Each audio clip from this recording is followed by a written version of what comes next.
my cabinet colleagues, Chairman and Chief Executive of EMA, Excellencies and distinguished guests, ladies and gentlemen. I'm delighted to join all of you this evening to celebrate EMA's 25th anniversary. It is especially meaningful for me personally because of the time I had spent in EMA, and seeing so many former colleagues, old friends, and familiar faces tonight brings back many fond memories. It didn't seem like that long ago when we were talking about LNG and vesting contracts. 25 years may not seem like a very long time, but in our energy sector, it is enough to witness a generation of profound transformation. Before EMA was established in 2001, Singapore's power sector looked very different from what it is today, as Ching Yi mentioned just now. Back then, PUB managed the entire system, from generation to transmission and distribution.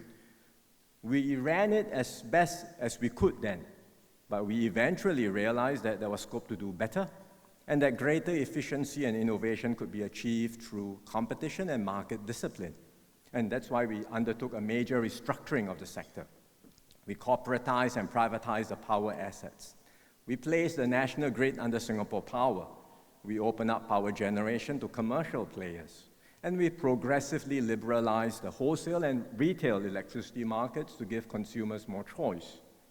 At the same time, we established EMA to oversee this newly liberalized sector, to set up and enforce the rules, to ensure fair competition and to safeguard the reliability and security of our power supply. Over time, EMA's role evolved beyond that of a regulator. It also took on the broader responsibility of ensuring Singapore's energy security. One example was during the 2008 global financial crisis. The LNG terminal could not proceed on a commercial basis, and so EMA stepped in to build and operate the terminal, and now LNG is a cornerstone of Singapore's energy security. More recently, EMA established Singapore Gas Co. to centrally procure gas for the entire power sector. And this could not have come at a better time, because when the Middle East crisis disrupted our supplies from Qatar, the company was able to move quickly to secure alternative LNG cargoes. So this approach of harnessing market forces where they work best, while intervening when strategic needs require it, has served Singapore well. Our energy system remains strong and resilient. Our power infrastructure is amongst the most reliable in the world, and we have achieved this while keeping electricity prices in Singapore broadly competitive. Of course, none of this happened by chance. It required long-term planning, difficult decisions, and importantly, close partnership between the government, industry, and the labor movement. So tonight, I want to thank all of you, past and present, for your many contributions to Singapore's energy journey. Thank you very much.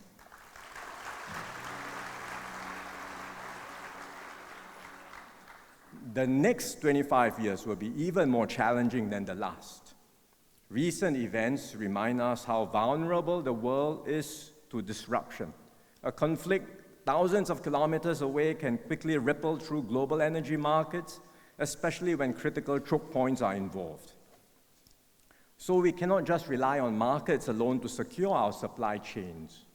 Efficiency still matters, but resilience matters as well. And increasingly, we will need to invest more deliberately in energy resilience and security. At the same time, we face the mounting challenge of climate change. The risks are becoming more severe, yet around the world, momentum for climate action is slowing. And the longer we delay, the harder and more costly the eventual transition will become.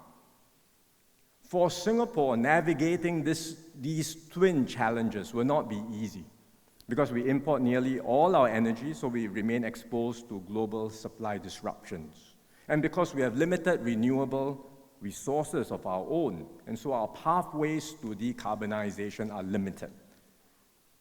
Basically, there's no single solution for Singapore. There's no silver bullet. Instead, we will need a portfolio of solutions. That also means our energy strategy has to be more deliberate, more diversified, and more forward-looking than before. We cannot depend on any single fuel source, supplier, or technology. We have to pursue multiple pathways at the same time, balancing security, affordability, and sustainability. So let me share the broad strokes of this energy strategy. First, in the medium term, natural gas will continue to anchor our energy mix. That's why we are building our second LNG terminal. This will give Singapore the capacity to meet all of our natural gas needs through LNG. And with Singapore Gas Co. as the central procurer of gas, we will also be able to think more strategically about our gas mix. We can build a more diversified gas portfolio. And that means different contract durations, different supply sources, and even different pricing indices.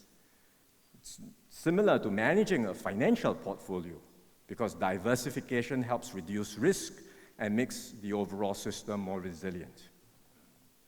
Second, just as we import natural gas, we will also import electricity. We already have an interconnector with Malaysia, which we have expanded to import more power. We welcome more of such power links, drawing from a wider and more diverse range of sources. In fact, there is very strong interest to sell power to Singapore. But progress so far has been slow because these projects are inherently complex. They are capital-intensive undertakings requiring subsea cables that cross multiple maritime boundaries and jurisdictions, each with its own regulatory and legal requirements. We also need to update our electricity market rules to support such imports. Ideally, imported power should flow through our national grid, which means it must compete in the electricity market where power is dispatched based on cost competitiveness. Then we'll have to think through a number of issues. For example, we'll have to consider the implications for power reserves and overall grid stability.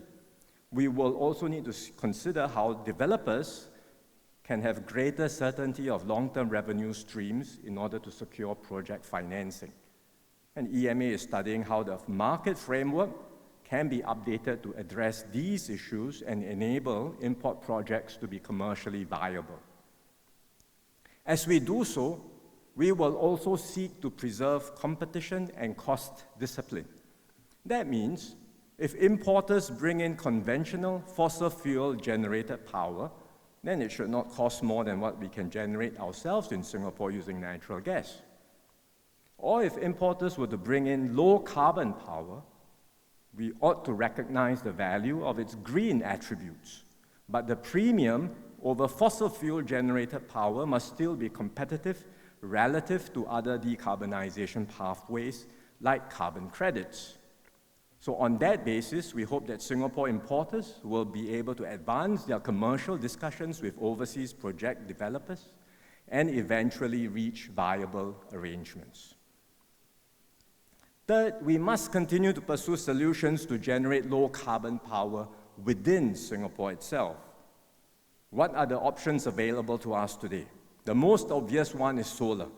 And in the last 5 years, we have multiplied solar capacity almost 5-fold. And we will continue to maximize every available surface, rooftops, reservoirs, and vacant land. But even if we do so, solar energy can still meet only a limited share of our total power demand. Another option is hydrogen. We have a pilot project on Jurong Island to test the use of ammonia, which is a hydrogen carrier for power generation. And the newer combined cycle gas turbines are designed to be hydrogen ready. And that means they can take in a blend of natural gas and hydrogen and reduce the carbon emissions in the process. But there are fundamental constraints in scaling up hydrogen for power generation. And the reason is straightforward. To use hydrogen, you first have to produce it, then you have to liquefy it, convert it into ammonia, ship across oceans, convert it back again, and finally burn it to generate power. At every stage of this process, energy is lost. Technology can help improve parts of the process, but it cannot eliminate these losses altogether.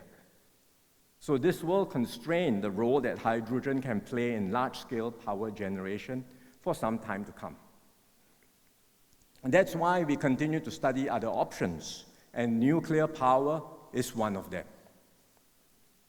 Globally, there is renewed interest in nuclear power because electricity demand is rising sharply around the world as countries electrify transport and industry and as AI and data centers consume ever larger amounts of power. Every country is grappling with the same question: how to secure enough reliable base load power while still reducing carbon emissions. Nuclear energy is well positioned to meet this demand. It is highly reliable, low carbon, independent of weather conditions, and extremely energy dense. A single uranium fuel pellet the size of your fingertip packs a tremendous amount of power, the equivalent of 1 ton of coal or 17,000 cubic feet of natural gas, basically enough to fill about 1/5 an Olympic-sized swimming pool. In some ways, this is a return to normal, because in the mid-1990s, nuclear power generated around 18% of the world's electricity. That share has fallen to around 9% now, especially after a series of nuclear accidents raised public concerns about safety. But reactor technologies and safety systems have advanced considerably. Newer designs incorporate stronger containment, better engineering, and enhanced safety features. So as countries everywhere look for reliable and low carbon power, we are now seeing the strongest pipeline of new nuclear projects in decades. This means that nuclear power's share of global electricity generation is likely to rise again over time.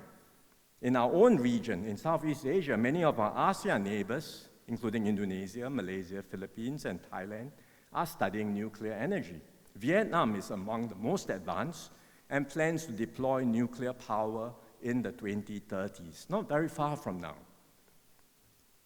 Singapore started this journey. We started looking at nuclear energy more than a decade ago. And since then, we have been building up our own capabilities, especially in nuclear safety. We have been sending people to learn about nuclear power, and they've come back, and we have built up capabilities over time. We have also been learning from countries with established civilian nuclear programs to better understand the latest technologies and the regulatory frameworks needed to manage them safely. Next year, we plan to embark on the first phase of the Integrated Nuclear Infrastructure Review set out by the International Atomic Energy Agency, or the IAEA. This is part of a structured process for countries considering civilian nuclear programs. Under this process, the IAEA provides independent expert reviews to assess whether countries have the expertise, institutions, and frameworks to adopt nuclear energy responsibly. And in this first phase, the IAEA will bring together a team of experts to visit Singapore to make an independent assessment of our capabilities across 19 key areas like nuclear safety, radioactive waste management, and emergency planning. So the review will help determine whether Singapore has the expertise, institutions, and frameworks to make an informed decision on nuclear energy. Let me be clear what this means and what it does not mean. This is not a decision to deploy nuclear power in Singapore. The purpose of the first phase of the review, phase 1 review, is to assess whether Singapore is ready to make an informed decision on nuclear energy deployment. The emphasis is on being ready to make an informed decision. And this is only the first phase. Should a country decide to deploy nuclear power, there is still a second phase to assess its readiness, to invite bids to construct a plant, and a third phase to evaluate whether it's ready to safely commission and operate its plant. Now, based on the experience of other countries that have gone through this process, the entire preparatory process and the actual infrastructure development can take well over 15 years. So this is very much a long-term commitment and undertaking. For Singapore, the considerations are even more demanding because of our unique circumstances. Safety will always be our overriding priority. As a small and densely populated city-state, we have no margin for error. So we must be confident not just in the technology itself, but in the entire supporting ecosystem around it. Regulation, security, emergency response, and waste management, amongst other things. That is also why we are focusing on newer reactor technologies, including small modular reactors, as well as other advanced designs with enhanced safety features. These technologies are promising, but many are still at an early stage of deployment. It will take time for them to mature, for operational experience to accumulate, and for international safety standards and regulatory frameworks to develop further. Nevertheless, we must begin the hard work now to study global developments carefully, build our own capabilities steadily, and proceed systematically step by step. We will approach this rigorously and thoroughly. And as we embark on this journey, we will keep the public, we will keep Singaporeans informed throughout the process. When we complete the first phase of the review, we will share openly the IAEA's independent findings, including any risk and challenges highlighted, as well as the overall assessment of Singapore's readiness and progress. Along the way, be it through the IAEA review or our own further studies, there may well be findings that lead us to conclude that nuclear is not the right path for Singapore. If so, we will accept the conclusion. But even then, the effort will not be wasted, because the capabilities we build and the knowledge we accumulate will still be valuable, especially as nuclear power becomes part of the energy mix in Southeast Asia. So these are the pathways we are pursuing for Singapore's energy future: strengthening our natural gas system, expanding electricity imports, and developing low-carbon power sources, from solar to hydrogen, and potentially even nuclear energy. As I said earlier, there's no single silver bullet. Every pathway comes with constraints and trade-offs, but our responsibility is to plan ahead and build resilience early, so that Singapore can continue to enjoy secure, reliable, and increasingly clean energy for the future.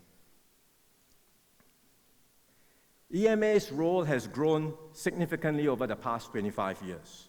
You began primarily as a market regulator, and today you are also an active architect of Singapore's energy future, strengthening resilience, advancing decarbonization, and planning for the long term. This work demands deep technical expertise, sound judgment, and the ability to plan and think decades ahead. Much of it happens quietly behind the scenes. When things go well, people hardly notice. They take it for granted. Things have to go well in Singapore. But when things do not go well, when a disruption happens, when there is no reliable power, everything comes to a halt. So your work underpins our economy, our society, and the daily lives of every Singaporean. Energy security is a key priority for the government. It's a key priority on our agenda. So the government will continue to provide our full support to EMA for this very important work. Minister Tan See Leng has been very active in overseeing the energy portfolio with focus and resolve, together with the team at MTI and partners across the sector. Compared to the time when I was at EMA, I see our overall capabilities have grown, and the scope of EMA work has also expanded significantly. And looking at the team today, and the strong partnerships that we have forged across government, industry, and the labor movement, I am confident that MTI and EMA are well prepared for the challenges ahead. For the past 25 years, all of you have kept the lights on for Singapore. Together, we will continue to power Singapore securely and sustainably for many more years to come. Thank you very much. Happy 25th anniversary.